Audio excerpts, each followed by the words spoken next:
Dear students, जैसा कि पिछले लेक्चर के अंदर हमने जो हमारे amino acids and peptides and proteins है वो यूनिट हमने स्टार्ट कर रखी है और अमाइनो एसिड हमारा कंप्लीट हो चुका है। हमारा केवल पेप्टाइड्स बचता है 2 या 3 लेक्चर का।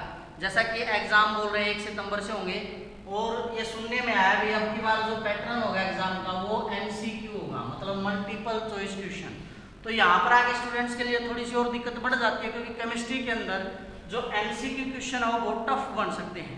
अगर आपको कोर कॉन्सेप्ट अच्छे से नहीं पता है तो आप MCQs को कभी अटेम्प्ट नहीं कर पाओगे। तो उस लिहाज से हम एक नई यूनिट स्टार्ट कर रहे हैं। जैसे कि अमाइनो एसिड हमारा कंप्लीट हो चुका है और पेप्टाइड्स के मैंने बताया 2 या 3 लेक्चर्स बाकी हैं। तो साथ में जब तक उसके 2 या 3 लेक्चर आएंगे साथ में हम सिंथेटिक पॉलीमर जो है हमारी इस यूनिट को भी हम कंप्लीट कर लेंगे। तो एक तरह से हम टारगेट लेके चले अभी 26 तारीख तक जो है हम सिंथेटिक पॉलीमर और जो पेप्टाइड्स उसको फिनिश कर दें और लगभग 1 सितंबर तक हम जो है हेट्रोपॉलीमर या ऑर्गेनोसल्फर में से भी एक यूनिट को अटेम्प्ट कर लेंगे ताकि आपको ज़्यादा से ज़्यादा आसानी एग्जाम के अंदर हो। तो जैसा कि आपको पता है सिंथेटिक पॉलीमर नाम से ही पता चला है। पहले तो जो वर्ड है हमारा पॉलीमर बेसिकली 2 वर्ड से बना है। पॉली मतलब मर, पॉली का मतलब होता है मैनी और मर का मतलब होता है यूनिट और पार्ट। मतलब जब बहुत सारी यूनिट्स एक दूसरे के साथ कंबाइन होती हैं तो बेसिकली वो क्या बनाते हैं, हमारा पॉलीमर बनाते हैं। पॉलीमर्स को एक नाम और दिया जाता है मैक्रोमोलिक्यूल्स बोल देते हैं इसको। क्या बोल देते हैं भाई? मैक्रोमोलिक्यूल्स। इसके लिए एक स्पेशल स्टेटमेंट होती है भाई कि जितने पॉलीमर होते हैं वो सारे के सारे क्या होते हैं? मैक्रोमोलिक्यूल होते हैं। लेकिन सारे मैक्रोमोलिक्यूल क्या नहीं होते भाई? पॉलीमर नहीं होते। इसकी भी सिग्निफिकेंस हम पढ़ेंगे, इस स्टेटमेंट का क्या मतलब है। सबसे पहले तो हम इसकी डेफिनेशन लिख लेते हैं। तो पॉलीमर बेसिकली क्या होते हैं? These are the substances which have high molecular mass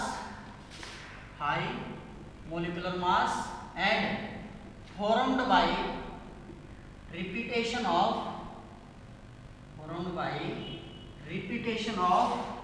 मोनोमरिक unit.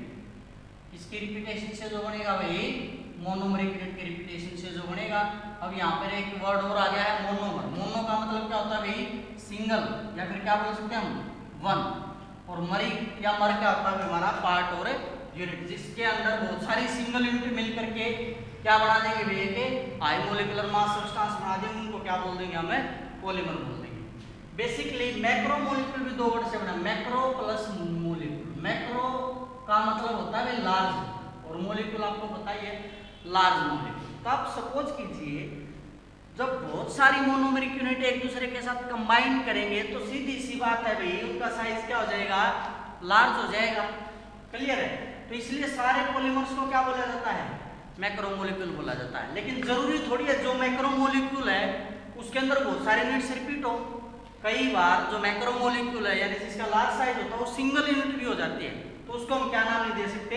Polymer नाम नहीं दे सकते। जैसे इसका एक एग्जांपल ले लेते हैं भाई।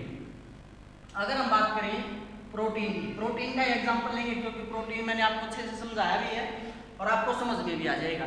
बेसिकली आपको पता है प्रोटीन किसके कॉम्बिनेशन से बनता है भाई? अल्फा अमाइनो एसिड्स के कॉम्बिनेशन से बनता है। तो जब बहुत सारे यूनिट कंबाइन करती है तब क्या बनता है? प्रोटीन बनता है। मतलब वो क्या है? पॉलीमर भी है और एक मैक्रोमोलिक्यूल भी है। लेकिन दूसरी तरफ अगर मैं एक वर्ड और ले लूं, एक कंपाउंड का नाम और लिख लें मोलिक्यूल का, क्लोरोफिल। क्लोरोफिल बेसिकली क्या होता है भैया के? सिंगल मोलिक्यूल होता है। ये एक मैक्रोमोलिक्यूल तो है लेकिन ये क्या नहीं है कि पॉलीमर नहीं है। तो बेसिकली यहाँ पर क्या स्टेटमेंट आ गई हमारी? All polymers are macromolecules, all polymers are macromolecules but all macromolecules are not polymers। लेकिन जितने मैक्रोमोलिक्यूल्स हैं वो सारे के सारे क्या नहीं होते भाई? पॉलीमर्स नहीं होते हैं।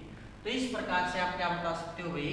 पॉलीमर के अंदर जो है कैसे सारे जो पॉलीमर है वो मैक्रोमोलिक्यूल होते हैं और सारे मैक्रोमोलिक्यूल पॉलीमर नहीं होते हैं, उसको आप अच्छे से समझ सकते हो।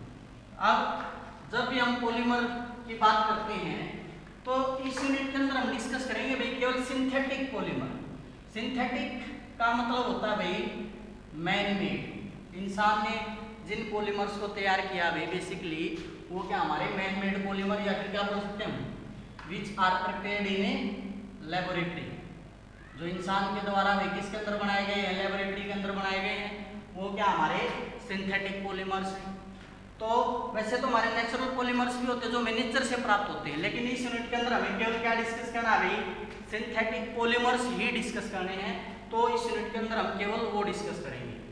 उसके बाद एक नंबर में कई बार डेफिनेशन आ जाती है या फिर मैं बता देता हूँ जरूरी है, पॉलीमराइजेशन। बेसिकली पॉलीमराइजेशन क्या होता है भाई, वो प्रोसेस जिसके द्वारा पॉलीमर बनता है उस प्रोसेस को क्या बोला जाता है भाई, पॉलीमराइजेशन। तो क्या बोलेंगे, the process of formation of polymer, the process of formation of polymer is called as a polymerisation. तो पॉलीमर बनने की जो प्रक्रिया है प्रोसेस है उसको क्या बोला जाता है, बेसिकली पॉलीमराइजेशन बोला जाता है। जैसे एग्जांपल ले लेते हैं हम, इथीन मॉलिक्यूल ले लेते हैं CH2 डबल बॉन्ड CH2, इसकी अगर हम पॉलीमराइजेशन कर दें तो क्या बनता है हमारा पॉलीमराइजेशन से, repetition start CH2 single bond CH2 N times, ये क्या बन गया अभी हमारा पॉलीथीन। तो यूनिट क्या थी भाई हमारी, इथीन।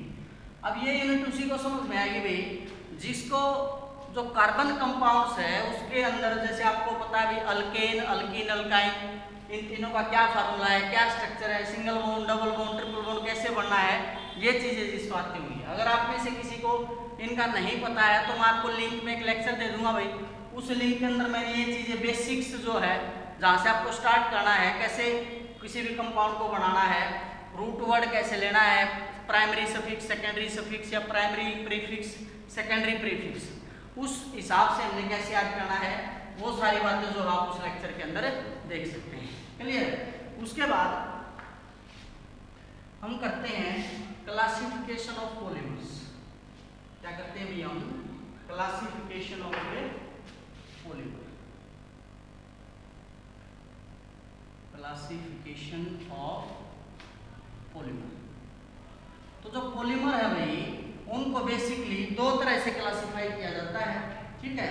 एक है वो पॉलीमर जिसके अंदर सेम टाइप की मोनोमर यूनिट रिपीट हो, यानी कि जो स्ट्रक्चरल यूनिट होंगी वो सेम टाइप की होंगी, उन पॉलीमर्स को बोला जाता है होमोपॉलीमर। और जिसमें डिफरेंट टाइप की मोनोमर यूनिट रिपीट हो उसको बोला जाता है कोपॉलीमर। तो क्या लिखेंगे हम, on the basis of repetition of, on the basis of repetition of structural unit,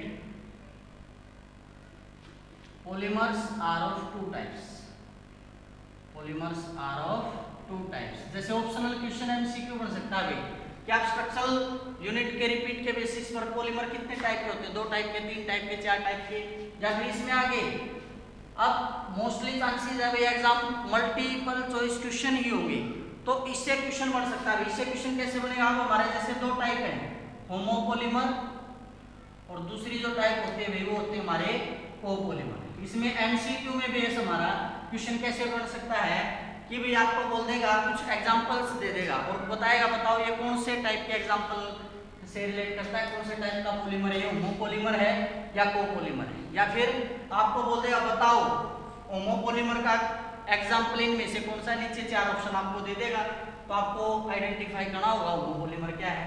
या फिर आपको पूछ लेगा कोपॉलीमर क्या होता है, नीचे 4 एग्जाम्पल दे देगा, तो आपको उसमें से चॉइस करना है। तो यहाँ पर कंपलसरी है भाई आप जो है पॉलीमर्स के एग्जाम्पल्स जरूर याद करें, ठीक है, क्योंकि जो सारा कंसेप्ट है बेसिकली अब MCQ में आपको हर एक बात का ध्यान बहुत बारीकी से रखना पड़ेगा, नहीं तो आपका जो क्वेश्चन है उसके रॉन्ग होने के चांसेस बहुत ज़्यादा बढ़ जाते हैं।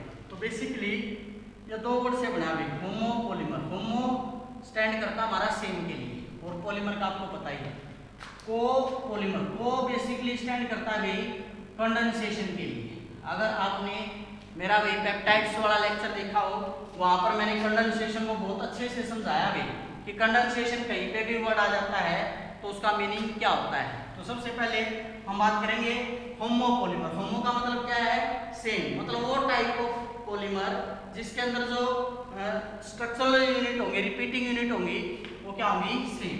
तो क्या लिखेंगे, the type of polymers in which same monomeric units are repeated over and over. इसमें बार बार जो है भाई सेम टाइप लिख लो या वन टाइप लिख लो। जैसे इसका एग्जांपल भाई हम ले लेते हैं सबसे आसान, इथीन, पीवीसी का ले लेते हैं भाई पॉलीविनाइल क्लोराइड, पान का ले लेते हैं भाई पॉली एक्राइलोनाइट्राइल, ठीक है, ईटीसी। और भी बहुत सारे एग्जांपल है। इथीन आपको पता है क्या होता है, CH2 double bond CH2। N times जब इसकी रिपीटेशन होगी, पॉलीमराइजेशन होगा, तो ये डबल बॉन्ड भी आगे बॉन्डिंग में यूज हो जाएगा। तो क्या बन जाएगा, CH2 single bond CH2 N times. अब चाहे पीवीसी है चाहे पॉली एक्राइलोनाइट्राइल है, ये सारे के सारे डेरिवेटिव होंगे किसके, इथीन के। कैसे, अब पीवीसी का मतलब अभी पॉलीविनाइल क्लोराइड, क्या भी ये पॉलीविनाइल क्लोराइड। तो इथीन का डेरिवेटिव क्यों बोला भाई मैंने, क्योंकि इसके अंदर से एक H हट के इसके साथ कौन आ जाता है, क्लोरीन आ जाता है। तो बेसिकली कैसे होती है इसकी स्ट्रक्चर है, CH2 double bond CH Cl। N times इसकी रिपीटेशन होगी, ये आगे चला जाएगा, बॉन्ड क्या बनेगा, CH2 single bond CH Cl N times. तो ये क्या बन गया भाई हमारा PVC। उसी प्रकार से पॉली एक्राइलोनाइट्राइल, ये भी डेरिवेटिव होता है किसका, इथीन का। इथीन का डेरिवेटिव है तो बेसिकली पॉली एक्राइलोनाइट्राइल, एन किसके लिए स्टैंड कर रहा है, नाइट्राइल के लिए। नाइट्राइल जो है वो साइनाइड जो ग्रुप है उसके लिए हम सफिक्स यूज करते हैं। तो यहाँ पर पीवीसी में क्लोराइड आ गया था, यहाँ पे क्या आ जाएगा, साइनाइड आ जाएगा। तो बेसिकली यहाँ पे क्या आ जाएगा, CN, और ये क्या बन गया भाई हमारा CN। तो ये क्या बन गया हमारा PAN, यानी कि पॉली एक्राइलोनाइट्राइल। तो इस प्रकार से ये क्या है भाई हमारे होमोपॉलीमर। इसके और भी बहुत सारे एग्जांपल है भाई, ठीक है, उनको आप जो है आसानी से कर सकते हो। उसके बाद दूसरी तरफ बच जाते हैं भाई हमारे कोपॉलीमर। कोपॉलीमर में क्या आ जाएगा भाई, ये डेफिनेशन सेम, बस सेम की जगह क्या आ जाएगा, different monomeric unit. The type of polymer in which different monomeric units are repeated over and over. अलग अलग जो मोनोमरिक यूनिट्स है भाई बार बार वो रिपीट होती है, जिसके अंदर वो क्या कहलाते हैं हमारे कोपॉलीमर या कंडेंसेशन पॉलीमर। अब जो कोपॉलीमर है भाई बेसिकली उसके अंदर जो है हम एग्जांपल देखते हैं, और ये एग्जांपल भी आगे भी हमारा बहुत यूजफुल होने वाला। और मोस्टली ये जो एग्जांपल एक या दो में करवाऊंगा आपको, वो मोस्टली पूछ लिए जाते हैं। तो इसका हम देखते हैं एग्जांपल। इसका सबसे सिंपल एग्जांपल ले लेते हैं भाई हम, नायलॉन 66। बेसिकली नायलॉन 66 भाई दो वर्ड से बना है, नाय प्लस नॉन। नाय स्टैंड करता है भाई न्यूयॉर्क के लिए, और लॉन स्टैंड करता है लंदन के लिए। तो बेसिकली नायलॉन की जो मैन्युफैक्चरिंग है भाई दो देशों के साइंटिस्ट ने मिलकर के जो है इसको बनाया था, इसलिए इसका नाम जो है उन दोनों देश के साइंटिस्ट के नाम को, मतलब जो कंट्रीज उनके नाम को शॉर्ट में लेके न्यूयॉर्क का NY और लंदन का LON लेकर के इसको बनाया गया है। दूसरी तरफ का क्वेश्चन पूछ लिया जाता है, what is the significance of 66 while writing any monomer या पॉलीमर। तो बेसिकली 66 क्या बताता है हमें, इसके अंदर दो मोनोमरिक यूनिट है, हर एक मोनोमरिक यूनिट के अंदर जो नंबर ऑफ कार्बन है वो कितने हैं, 6। 66 दो बार है, मतलब दो मोनोमरिक यूनिट है।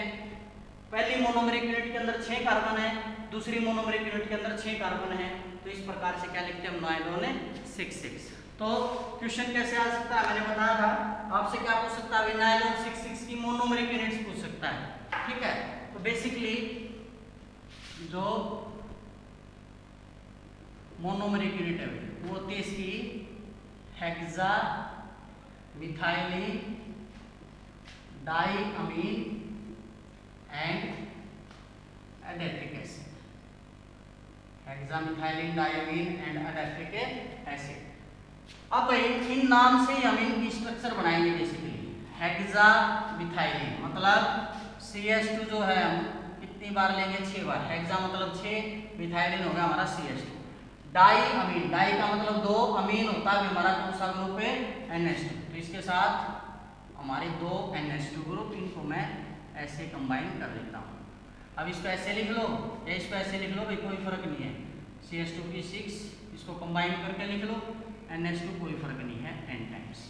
प्लस दूसरी क्या है हमारी मोनोमरिक यूनिट है एडेप्टिक एसिड। याद रखना भाई, जहां पर भी इक एसिड आपको मोनोमरिक यूनिट के अंदर दिखे, सॉरी हाँ मोनोमरिक यूनिट या किसी भी पॉलीमर में अगर कोई ऐसी मोनोमर है जिसके अंदर इक एसिड आया हुआ है, तो 2 कार्बोक्सिलिक एसिड आपको लगभग कंफर्म मिलेंगे भाई। 2 क्या होगी कार्बोक्सिलिक एसिड। अब मैंने बताया था 6 कार्बन है इसके अंदर, 6 में से 2 आ गए कार्बोक्सिलिक के, तो बच गए कितने, 4। तो क्या लिख दूंगा मैं, CH2 कितनी बार, 4 बार। तो ये क्या हो गया भाई हमारा एडेप्टिक एसिड। तो इस प्रकार से यहाँ से फिर H, यहाँ से OH वाटर मॉलिक्यूल निकल जाएगा, यहाँ से OH, यहाँ से H वाटर मॉलिक्यूल निकल जाएगा। अब जैसे जैसे यूनिट कंबाइन करती चली है भाई, वाटर मॉलिक्यूल इसके अंदर कितने निकलते हैं, 2N। जितने मॉलिक्यूल मिलते रहेंगे double number water molecule eliminate होंगे, लेकिन लास्ट वाला जो मॉलिक्यूल वो फर्स्ट वाले के साथ H और OH से वाटर निकाल रहा है, तो इसलिए इसको क्या लिखते हैं हम, 2N - 1H2 लिखते हैं। क्लियर है। अब इसकी पॉलीमराइजेशन कीजिए।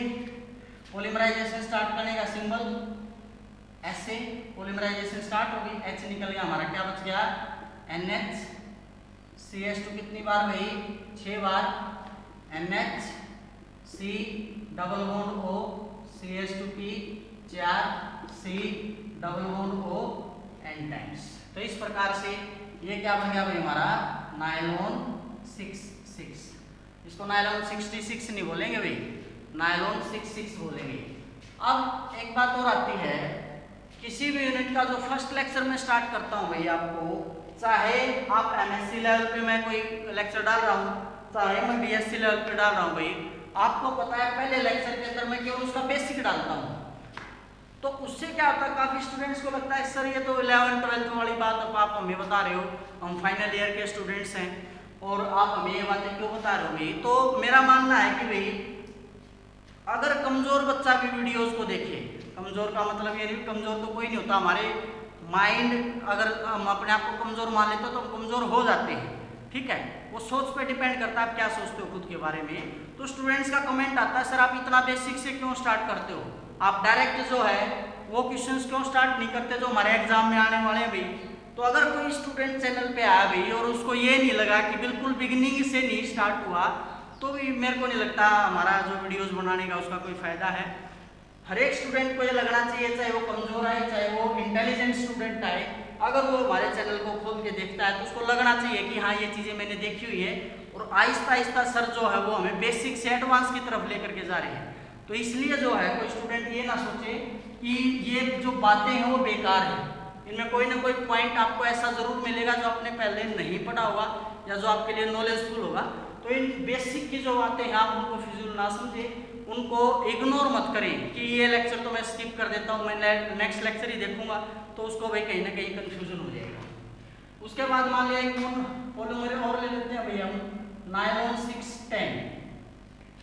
अब भाई वही न्यूयॉर्क लंदन, यहाँ पे पता लगा भाई 2 मोनोमरिक यूनिट है, पहले मोनोमरिक यूनिट के अंदर 6 कार्बन और दूसरी मोनोमरिक यूनिट के अंदर 10 कार्बन है। पहला 6 सेम रहेगा हेक्सामिथाइलिन डाइमीन, दूसरा जो मोनोमर है वो चेंज हो जाए। अब यहाँ पे सबेसिक एसिड, 10 कार्बन के लिए हम सबेसिक एसिड यूज करेंगे, तो कितने कार्बन बढ़ गए, 4। मैंने एक बात बताई थी भाई, एक एसिड जहाँ पे भी आएगा 2 कार्बोक्सिलिक एसिड कंफर्म है।